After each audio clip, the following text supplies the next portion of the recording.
بسم اللہ الرحمن الرحیم۔ السلام علیکم ورحمۃ اللہ وبرکاتہ۔ کتاب النحو الواضح اور الجزء الاول۔ آج کا ہمارا سبق خلا، عدا اور حاشا کے ذریعے سے استثناء کیسے کریں۔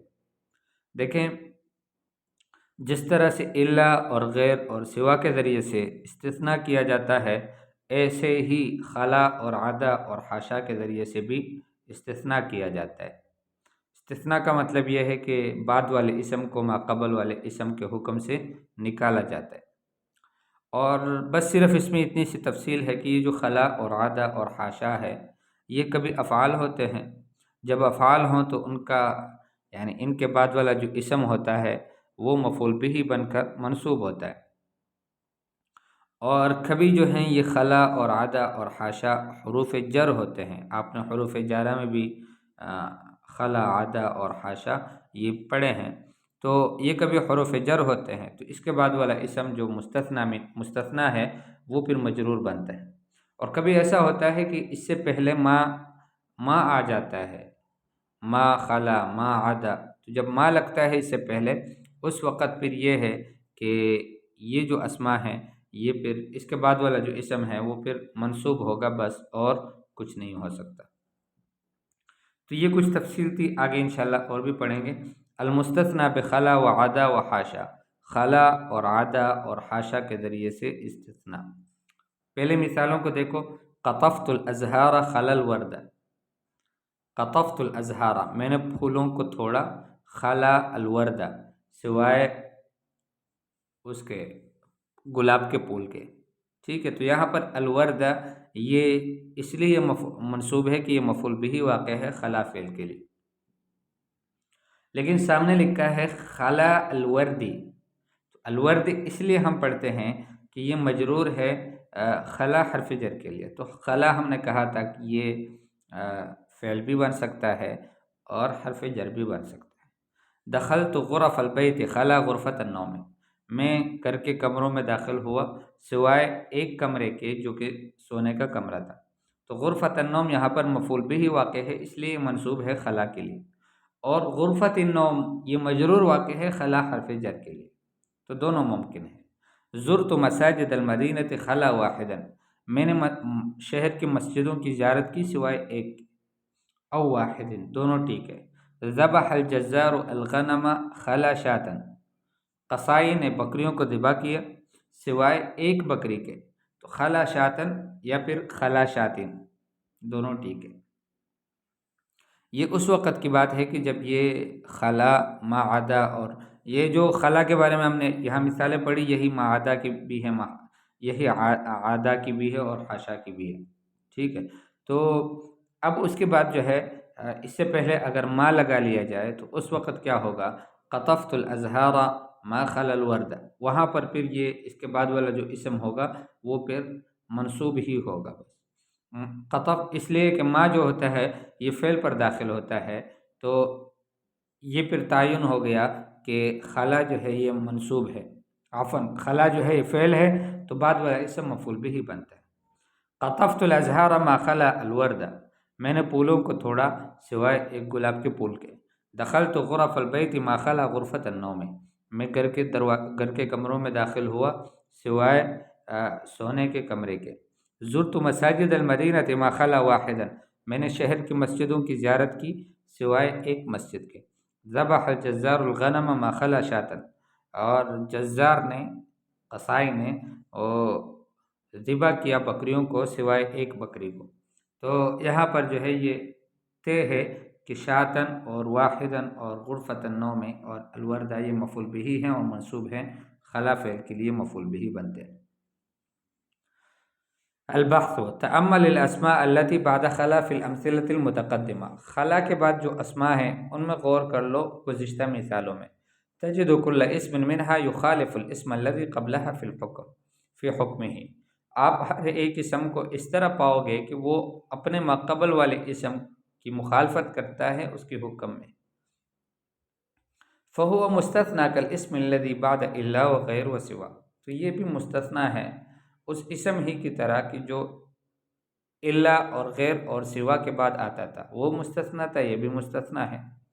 وَإِذَا تَأَمَّلْتَ أَوَاخِرَ هَذِهِ الْأَسْمَاءِ، اور جب آپ نے ان اسماء کے اواخر میں غور کیا، فی الامثلۃ الاربعۃ الاولی، پہلی 4 مثالوں میں، وجدتها اما منصوبۃ و اما مجرورہ، آپ نے یا تو ان کو منصوب پایا یا پھر مجرور پایا۔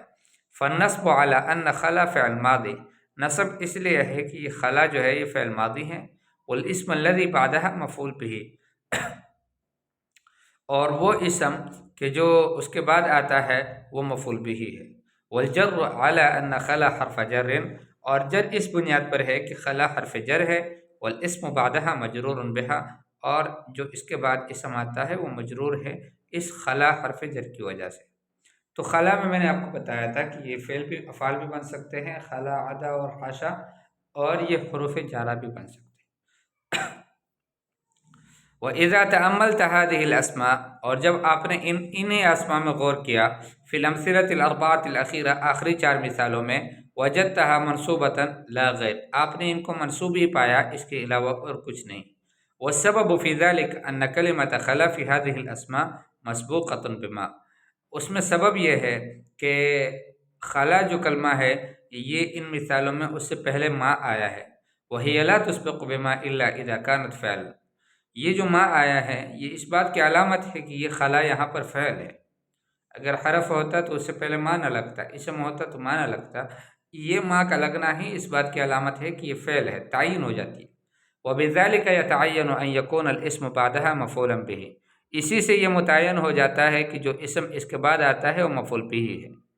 كُلُّ مَا قِيلَ فِي خَلَا يُقَالُ مِثْلُهُ فِي عَدَا وَحَاشَا، جو کچھ خلا کے بارے میں کہا گیا وہی کہا جاتا ہے عدا اور حاشا کے بارے میں۔ فہما مثلہا فی المعنی والعمل، وہ دونوں بھی معنی اور عمل میں اسی کی طرح ہے۔ غیر ان حاشا لا تسبقہما، بس اتنی سی بات ہے کہ حاشا سے پہلے ما نہیں آتا۔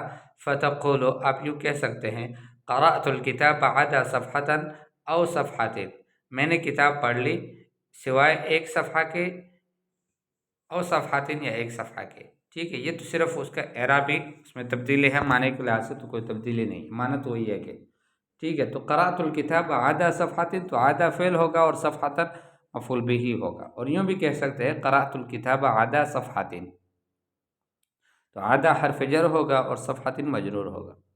وقرأت الکتاب ما عدا صفحۃ، میں نے کتاب پڑھ لی سوائے ایک صفحے کے، تو یہاں پر صفحۃ مفعول به ہوگا ما عدا فعل کے لیے، بالنسب لا غیر، یہاں پر صرف نصب آئے گا اور کچھ نہیں۔ وتقول شذبت الاشجار حاشا النخیل او النخیل، اور حاشا کی مثال کہ آپ کہیں کہ میں نے درختوں کو مرتب کیا، ان کو کاٹا، حاشا النخیل سوائے ایک کھجور کے درخت کے، او النخیل یا پھر کھجور کے درخت کے، مطلب نخیل بھی، نخیل نصب کے ساتھ بھی پڑھ سکتے ہیں، مفعول به بنے گا حاشا فعل کے لیے، اور مجرور بھی پڑھ سکتے ہیں، یہ حرف جر مجرور بنے گا، یعنی مکسور بھی پڑھ سکتے ہیں، اور یہ مجرور بنے گا حاشا فعل کے لیے، حاشا حرف جر کے لیے، عفواً۔ القاعدہ یستثنى بخلا وعدا وحاشا، استثناء خلا اور عدا اور حاشا کے ذریعے سے بھی کیا جاتا ہے۔ فینصب الاسم بعدها مفعولا به على انها افعال، اس کے بعد والا جو اسم آتا ہے خلا اور عدا اور حاشا کے بعد کا اسم، وہ منصوب بنایا جاتا ہے اس بنیاد پر کہ وہ مفعول به ہوتا ہے اور یہ افعال ہوتے ہیں۔ او یجر علی انها احرف جر، یا پھر وہ مجرور ہوتا ہے اس طرح سے، اس طور پر یا اس وجہ سے کہ یہ جو خلا اور عدا اور حاشا ہے یہ حروف جر مانے جائے۔ فإن سبقت ما خلا اور عدا وجب النصب، اگر خلا اور عدا سے پہلے ما آ جائے تب تو نصب ہی واجب ہے، ضروری ہے۔ تمرینات: عین المستثنى والمستثنى منه وأداة الاستثناء في الأمثلة الآتية، آنے والی مثالوں میں مستثنیٰ، مستثنی منہ اور اداة الاستثناء کی تعین کرو۔ واضبط كل منها بالشکل، ہر ایک کا تشکیل بھی کر دو، یعنی اس کے اوپر زبر زیر پیش بھی لگا لو۔ زرت المدن الشهيرة في مصر إلا أسوان، ما صحبني أحد في سفري إلا والدك، تو اس طرح سے آپ نے ان کی تعین کرنی ہے، اعراب بھی ڈال دینا ہے۔ اکمل الجمل الآتیہ بوضع مستثنى بإلا يناسب بقیة الکلام، آنے والے جملوں کو مکمل کر لو مستثنا لگانے سے الا کے ذریعے سے، لیکن ایسا مستثنا کہ جو باقی کلام کے موافق ہو۔ وضبط ہو بشکل، شکل کے ساتھ یعنی زبر زیر پیش بھی لگا لو۔ وبین ما یجوز وجہان فی اعرابہ، اور جہاں پر دو وجہ اعراب کی جائز ہے، منصوب یا مجرور دونوں پڑھ سکتے ہیں، اس کو بھی بیان کرو۔ استثنی بغیر من الجمل الآتیہ، آنے والے جملوں میں سے غیر کے ذریعے سے استثناء کرو۔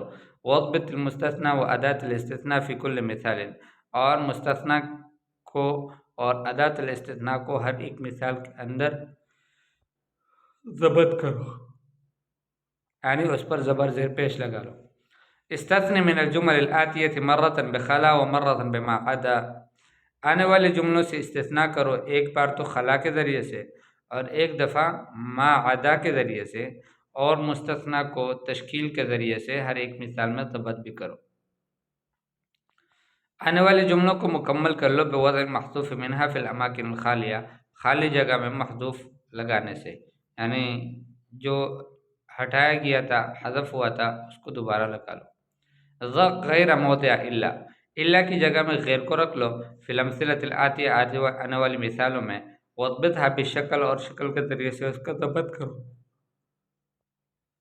وبین فی ای ہذہ الامثلۃ یجوز فی اعرابھا وجہان، اور یہ بیان کر لو کہ ان مثالوں میں کون سی وہ جگہ ہیں کہ جہاں پر اس کے اعراب میں دو وجہ جائز ہے۔ آنے والے اسماء میں سے ہر ایک اسم کو مستثنی منہ بناؤ جملے مفیدے میں، ہر ایک اسم کو آنے والے اسماء میں سے مستثنی پہ الا کر دو اور پھر اس کو 3 جملوں میں رکھو، اس طرح سے کہ پہلے جملے میں واجب النصب ہو، دوسرے میں جائز النصب والاتباع ہو، اور تیسرے میں معرب ہو حسب العامل الذی قبلہ ہو، جو اس سے پہلے عامل ہے اس کے موافق۔ ہر ایک اسم کو آنے والے اسماء میں سے مستثنی پہ عدا بنا لو اور اس کو 2 جملوں میں رکھو، اس طرح سے کہ پہلے میں واجب النصب ہو، دوسرے میں جائز النصب والجر ہو۔ 3 جملے بناؤ کہ ان میں مستثنی پہ الا ہر ایک میں واجب النصب ہو، یعنی اس کا نصب ضروری ہو، اور 3 جملے بناؤ کہ ان میں مستثنی پہ الا ہر ایک میں جائز ہو نصب اس کا، اور اس کا اتباع بھی جائز ہو مستثنی منہ کا، اور 3 جملے بناؤ ایسے کہ مستثنی پہ الا ان میں معرب ہو اس طرز پر، اس ترتیب پر کہ جو تقاضا کرتا ہے اس کا موقع فی الجملہ۔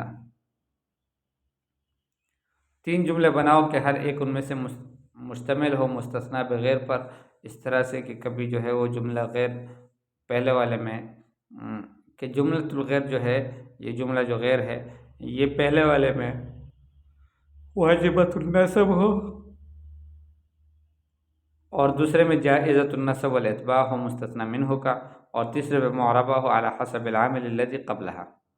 تمرین فی الاعراب: قرأ اللصوص فر اللصوص الا واحدا، فر فعل ماضی مبنی علی الفتح، اللصوص فاعل مرفوع بالضمہ الا حرف استثناء مبنی علی السکون، اور واحدا مستثنی منہ منصوب بالفتح۔ عاد المسافرون عدا اخیک، مسافر لوٹ آئے سوائے آپ کے بھائی کے۔ عاد فعل ماضی مبنی علی الفتح، المسافرون فاعل مرفوع بالواو لأنه جمع مذکر سالم، اور عاد حرف جر مبنی علی السکون، اور اخیک اخی مجرور بالیاء من الاسماء الخمسہ و مضاف، والکاف ضمیر مضاف الیہ مبنی علی الفتح فی محل جر۔ آگے جو عارب الجمل الآتیہ ہے ان کا آپ نے ترکیب کرنا ہے۔ باع الفلاح القمح الا ارتبین، یعنی کاشتکار نے زمین گندم جو ہے اس کو بیچ دیا سوائے 2 اردب کے، یعنی 2 کچھ خاص مقدار ہے اس کی۔ ما ضاعت الامتعۃ الا حقیبۃ، سامان ضائع نہیں ہوا سوائے ایک بستے کے۔ اشتغل الصناع سوى النجارین، سارے کاشتکار، سارے محنت کار جو لوگ ہیں وہ کام میں مشغول ہوئے سوائے نجاروں کے، کارپینٹرز کے۔ ذبحنا الدجاج خلا واحدۃ، ہم نے مرغی ذبح کی سوائے ایک کے، ساری مرغیاں ذبح کی ہے سوائے ایک کے۔ تو یہ اس کا معنی ہے اور اس کی ترکیب آپ نے کر دینی ہے، اور اجابات آپ کو یہاں پر مل سکتے ہیں۔